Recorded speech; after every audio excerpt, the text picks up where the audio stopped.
अगर किसी देश के बारे में आपको जानकारी जुटानी है तो उस देश के बारे में 3-4 चीजों का बस पता करना है, पूरी देश का कुंडली निकाल देंगे। प्रति व्यक्ति आय नीचे है, जीडीपी नीचे है, इसका मतलब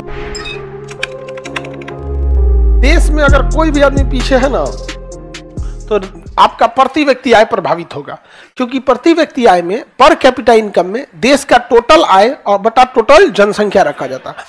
तो आप समझिए ध्यान से, कोई भी देश, अगर किसी देश के बारे में आपको जानकारी जुटानी है तो उस देश के बारे में 3-4 चीजों का बस पता करना है। सबसे पहला, उस देश का जीडीपी कितना है, ग्रॉस डोमेस्टिक प्रोडक्ट, इसी के आधार पे आप जीएनपी एनएनपी तक पहुंच जाएंगे, निकाल लेंगे।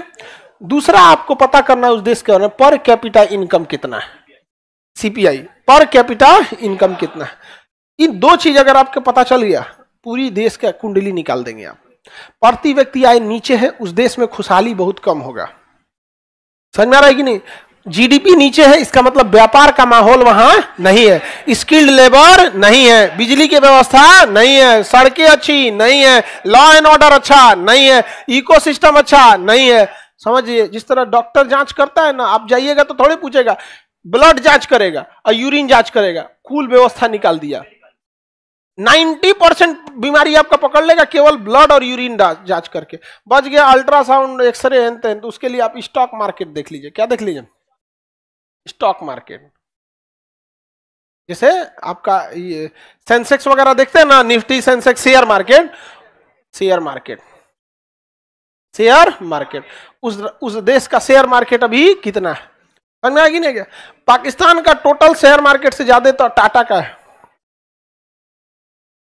पूरे पाकिस्तान का जितना है ना उससे ज्यादा टाटा का है, और हम लोग से बोलता है लड़ने के लिए। किसी दिन टाटा का दिमाग घसका नहीं है, जिस तरह से अडानी आगे बढ़ रहा है ना, ये कोनो दिन ठीक नहीं, कराची उराची सब ले ले। तो ये ये तो अभी आगे की चीज है, आपको अभी पढ़ाए नहीं है, तो स्टॉक मार्केट उसको बाद में समझेंगे। ये 3 चीज अगर आप समझ गए, आपका काम बन गया। प्रति व्यक्ति आय अगर कम है तो कभी भी आप उस देश की खुशहाली की कल्पना नहीं कर सकते। तो जनसंख्या का हम लोग बार बार जो कहते हैं जनसंख्या, अब आप बताइए, कोई देश, कोई विदेशी कंपनी हमारे देश में आती है तो सबसे पहले देखेगी प्रति व्यक्ति आय कितना है, प्रति व्यक्ति आय कितना है। अब भारत में महिलाओं को काम नहीं करने देता था, महिलाओं को काम नहीं करने देता है, तो प्रति व्यक्ति आय प्रभावित होगा ही होगा। यहाँ पे तो देश के प्रति व्यक्ति आय में सुधारने में आप लोग का योगदान बहुत ज्यादा जरूरी है।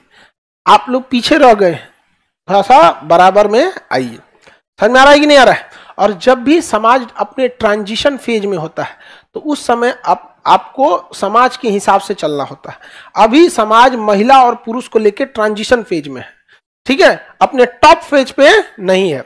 टॉप फेज पे जब पहुंच जाइएगा ना, तब एकदम आप रूल रेगुलेशन के हिसाब से, अभी कई बार आपको समाज के हिसाब से जैसन देश वैसन भेष वाला काम करना पड़ेगा। और आप लोग इस चीज को जितना जल्दी समझ जाइए उतना जल्दी बेहतर है। यहाँ पे अब यहाँ पे बताइए, अभी समाज ट्रांजिशन फेज में है और आप जाके समाज में, गांव में जाके भाषण दीजिएगा कि महिला पुरुष में क्या अंतर है, सब बराबर ही है। अच्छा, आप लोग भाषणों देने में खाली कूल ले दे के कपड़े पे चलाते हैं, क्या जैसे वो पहनता हमको ही पहनना है। तुमको पता है कि वहीं लगेगा कि अटकना है, तो उसको बाईपास करके खत्म करो ना। नहीं समझ में आया? किसी को दिक्कत? समझाना भी ना क्या जरूरत है आप